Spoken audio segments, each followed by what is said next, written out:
مومنو، شیطان کے قدموں پر نہ چلنا، اور جو شخص شیطان کے قدموں پر چلے گا تو شیطان تو بے حیائی کی باتیں اور برے کام ہی بتائے گا۔ اور اگر تم پر اللہ کا فضل اور اس کی مہربانی نہ ہوتی تو ایک شخص بھی تم میں پاک نہ ہو سکتا، مگر اللہ جس کو چاہتا ہے پاک کر دیتا ہے، اور اللہ سننے والا ہے، جاننے والا ہے۔ لوگو، جو چیزیں زمین میں حلال طیب ہیں وہ کھاؤ، اور شیطان کے قدموں پر نہ چلو، وہ تمہارا کھلا دشمن ہے۔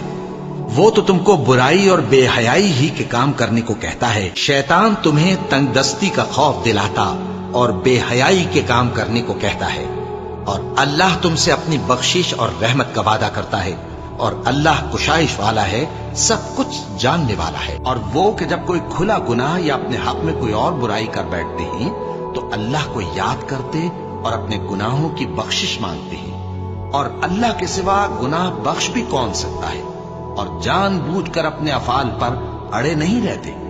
ایسے ہی لوگوں کا صلہ ان کے پروردگار کی طرف سے بخشش اور باغ ہیں جن کے نیچے نہریں بہ رہی ہیں، اور وہ ان میں ہمیشہ بستے رہیں گے، اور اچھے کام کرنے والوں کا بدلہ بہت اچھا ہے۔ مسلمانوں، تمہاری عورتوں میں جو بدکاری کا ارتکاب کر بیٹھیں ان پر اپنے لوگوں میں سے 4 شخصوں کی شہادت لو۔ اگر وہ ان کی بدکاری کی گواہی دیں تو ان عورتوں کو گھروں میں بند رکھو یہاں تک کہ موت ان کا کام تمام کر دے، یا اللہ ان کے لیے کوئی اور سبیل پیدا کرے۔ اور جو 2 مرد تم میں سے بدکاری کریں تو ان کو ایذا دو، پھر اگر وہ توبہ کر لیں اور نیکوکار ہو جائیں تو ان کا پیچھا چھوڑ دو۔ بے شک اللہ توبہ قبول کرنے والا ہے، مہربان ہے۔ اللہ انہی لوگوں کی توبہ قبول فرماتا ہے جو نادانی سے بری حرکت کر بیٹھتے ہیں پھر جلد توبہ کر لیتی ہیں۔ بس ایسے لوگوں پر اللہ توجہ کرتا ہے، اور وہ سب کچھ جاننے والا ہے، حکمت والا ہے۔ اور ایسے لوگوں کی توبہ قبول نہیں ہوتی جو ساری عمر برے کام کرتے رہیں، یہاں تک کہ جب ان میں سے کسی کی موت آ موجود ہو تو اس وقت کہنے لگے کہ اب میں توبہ کرتا ہوں۔ اور نہ ان کی توبہ قبول ہوتی ہے جو کفر کی حالت میں مریں۔ ایسے لوگوں کے لیے ہم نے دردناک عذاب تیار کر رکھا ہے۔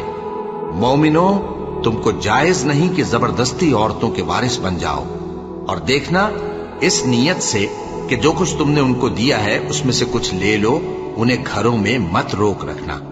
ہاں، اگر وہ کھلے طور پر بدکاری کی مرتکب ہوں تو اور بات ہے، اور ان کے ساتھ اچھی طرح سے رہو سہو۔ پھر اگر وہ تم کو ناپسند ہوں تو عجب نہیں کہ تم کسی چیز کو ناپسند کرو، اور اللہ اس میں بہت سی بھلائی پیدا کر دے۔ اور جن عورتوں سے تمہارے باپ دادا نے نکاح کیا ہو ان سے نکاح نہ کرنا، مگر جاہلیت میں جو ہو چکا سو ہو چکا۔ یہ نہایت بے حیائی اور اللہ کی ناخوشی کی بات تھی، اور بہت برا دستور تھا۔ اور بے حیائی کے کام ظاہر ہوں یا پوشیدہ ان کے پاس نہ پھٹکنا۔ اور یہ لوگ جب کوئی بے حیائی کا کام کرتے ہیں تو کہتے ہیں کہ ہم نے اپنے بزرگوں کو اسی طرح کرتے دیکھا ہے، اور اللہ نے بھی ہم کو یہی حکم دیا ہے۔ کہہ دو کہ اللہ بے حیائی کے کام کرنے کا تو حکم نہیں دیتا۔ کیا تم اللہ کی نسبت ایسی بات کہتے ہو جس کا تمہیں علم نہیں؟ کہہ دو کہ میرے پروردگار نے تو بے حیائی کی باتوں کو ظاہر ہو یا پوشیدہ، اور گناہ کو اور ناحق زیادتی کرنے کو حرام کیا ہے، اور اس کو بھی کہ تم کسی کو اللہ کا شریک بناؤ جس کی اس نے کوئی سند نازل نہیں کی، اور اس کو بھی کہ اللہ کے بارے میں ایسی باتیں کہو جن کا تمہیں کچھ علم نہیں۔ اور اسی طرح جب ہم نے لوط کو پیغمبر بنا کر بھیجا تو اس وقت انہوں نے اپنی قوم سے کہا کہ تم ایسی بے حیائی کا کام کیوں کرتے ہو کہ تم سے پہلے اہل عالم میں سے کسی نے اس طرح کا کام نہیں کیا، یعنی خواہش نفسانی پورا کرنے کے لیے عورتوں کو چھوڑ کر مردوں کے پاس آتے ہو۔ حقیقت یہ ہے کہ تم لوگ حد سے نکل جانے والے ہو۔ اور ان لوگوں سے اس کا جواب کچھ نہ بن پڑا، اور بولے تو یہ بولے کہ ان لوگوں یعنی لوط اور اس کے گھر والوں کو اپنے گاؤں سے نکال دو کہ یہ لوگ پاک بننا چاہتے ہیں۔ تو ہم نے ان کو اور ان کے گھر والوں کو بچا لیا، مگر ان کی بیوی نہ بچی کہ وہ پیچھے رہنے والوں میں ہو گئی، اور ہم نے ان پر پتھروں کی بارش برسائی، سو دیکھ لو کہ گناہگاروں کا کیسا انجام ہوا۔ اللہ انصاف اور احسان کرنے اور رشتہ داروں کو خرچ سے مدد دینے کا حکم دیتا ہے، اور بے حیائی اور نامعقول کاموں سے اور سرکشی سے منع کرتا ہے، اور تمہیں نصیحت کرتا ہے تاکہ تم یاد رکھو۔ اور جب اللہ سے عہد کرو تو اس کو پورا کرو، اور جب پکی قسمیں کھاؤ تو ان کو مت توڑو، کہ تم اللہ کو اپنا ضامن مقرر کر چکے ہو، اور جو کچھ تم کرتے ہو اللہ اس کو جانتا ہے۔ اور زنا کے پاس بھی نہ جانا کہ وہ بے حیائی ہے اور بری راہ ہے۔ اور لوط کا قصہ یاد کرو جب ان کو ہم نے حکمت و نبوت اور علم بخشا اور اس بستی سے جہاں کے لوگ گندے کام کیا کرتے تھے بچا نکالا۔ بے شک وہ برے اور بد کردار لوگ تھے، اور انہیں اپنی رحمت میں داخل کیا۔ کچھ شک نہیں کہ وہ نیک کرداروں میں تھے۔ جو لوگ اس بات کو پسند کرتے ہیں کہ مومنوں میں بے حیائی یعنی تہمت بدکاری کی خبر پھیلے، ان کو دنیا اور آخرت میں دکھ دینے والا عذاب ہوگا، اور اللہ جانتا ہے اور تم نہیں جانتے۔ اور اگر تم پر اللہ کا فضل اور اس کی رحمت نہ ہوتی تو کیا کچھ نہ ہوتا، مگر وہ کریم ہے، اور یہ کہ اللہ نہایت مہربان ہے، رحیم ہے۔ مومنوں، شیطان کے قدموں پر نہ چلنا، اور جو شخص شیطان کے قدموں پر چلے گا تو شیطان تو بے حیائی کی باتیں اور برے کام ہی بتائے گا۔ اور اگر تم پر اللہ کا فضل اور اس کی مہربانی نہ ہوتی تو ایک شخص بھی تم میں پاک نہ ہو سکتا، مگر اللہ جس کو چاہتا ہے پاک کر دیتا ہے، اور اللہ سننے والا ہے، جاننے والا ہے۔ اور لوط کو یاد کرو جب انہوں نے اپنی قوم سے کہا کہ تم بے حیائی کے کام کیوں کرتے ہو جبکہ تم دیکھتے ہو؟ کیا تم عورتوں کو چھوڑ کر لذت حاصل کرنے کے لیے مردوں کی طرف مائل ہوتے ہو؟ حقیقت یہ ہے کہ تم احمق لوگ ہو۔ تو ان کی قوم کے لوگ بولے تو یہ بولے، اور اس کے سوا ان کا کچھ جواب نہ تھا کہ لوط کے گھر والوں کو اپنے شہر سے نکال دو، یہ لوگ پاک بننا چاہتے ہیں۔ تو ہم نے ان کو اور ان کے گھر والوں کو نجات دی، مگر ان کی بیوی کہ اس کی نسبت ہم نے مقرر کر رکھا تھا کہ وہ پیچھے رہنے والوں میں ہوگی۔ اور ہم نے ان پر مے برسایا، سو جو مے ان لوگوں پر برسا جن کو متنبع کر دیا گیا تھا برا تھا۔ اور لوط کو یاد کرو جب انہوں نے اپنی قوم سے کہا کہ تم عجب بے حیائی کے مرتکب ہوتے ہو، تم سے پہلے اہل عالم میں سے کسی نے ایسا کام نہیں کیا۔ کیا تم مردوں کی طرف مائل ہوتے اور راہزنی کرتے ہو اور اپنی مجلسوں میں ناپسندیدہ کام کرتے ہو؟ تو ان کی قوم کے لوگ جواب میں بولے تو یہ بولے کہ اگر تم سچے ہو تو ہم پر عذاب لے آؤ۔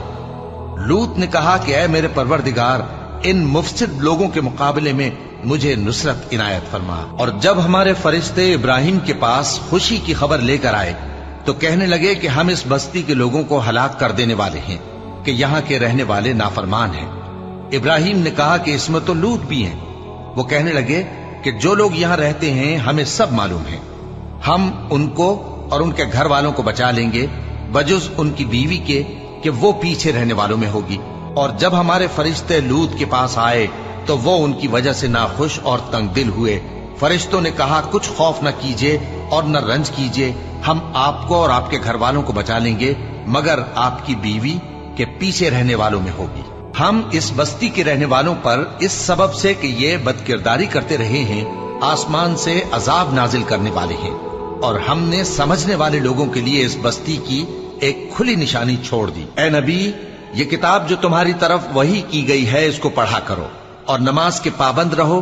کچھ شک نہیں کہ نماز بے حیائی اور بری باتوں سے روکتی ہے، اور اللہ کا ذکر سب سے بڑا ہے، اور جو کچھ تم کرتے ہو اللہ اسے جانتا ہے۔ لوگو، جو مال و متاع تم کو دیا گیا ہے وہ دنیا کی زندگی کا ناپائیدار فائدہ ہے، اور جو کچھ اللہ کے ہاں ہے وہ بہتر اور باقی رہنے والا ہے، یعنی ان لوگوں کے لیے جو ایمان لائے اور اپنے پروردگار پر بھروسہ رکھتے ہیں، اور جو بڑے بڑے گناہوں اور بے حیائی کے کاموں سے پرہیز کرتے ہیں، اور جب غصہ آتا ہے تو معاف کر دیتے ہیں، اور جو اپنے پروردگار کا فرمان قبول کرتے ہیں اور نماز پڑھتے ہیں اور اپنے کام آپس کے مشورے سے کرتے ہیں، اور جو مال ہم نے ان کو عطا فرمایا ہے اس میں سے خرچ کرتی ہیں، اور جو ایسے ہیں کہ جب ان پر ظلم و زیادتی ہو تو مناسب طریقے سے بدلہ بھی لیتے ہیں، جو صغیرہ گناہوں کے سوا بڑے بڑے گناہوں اور بے حیائی کی باتوں سے اجتناب کرتے ہیں، بے شک تمہارا پروردگار بڑی بخشش والا ہے، وہ تم کو خوب جانتا ہے۔ جب اس نے تم کو مٹی سے پیدا کیا اور جب تم اپنی ماؤں کے پیٹ میں بچے تھے تو اپنے آپ کو پاک صاف نہ جتاؤ، جو پرہیزگار ہے وہ اس سے خوب واقف ہے۔ اور میں اپنے آپ کو پاک صاف نہیں کہتا، کیونکہ نفس امارہ انسان کو برائی ہی سکھاتا رہتا ہے، مگر یہ کہ میرا پروردگار رحم فرمائے، بے شک میرا پروردگار بخشنے والا ہے، مہربان ہے۔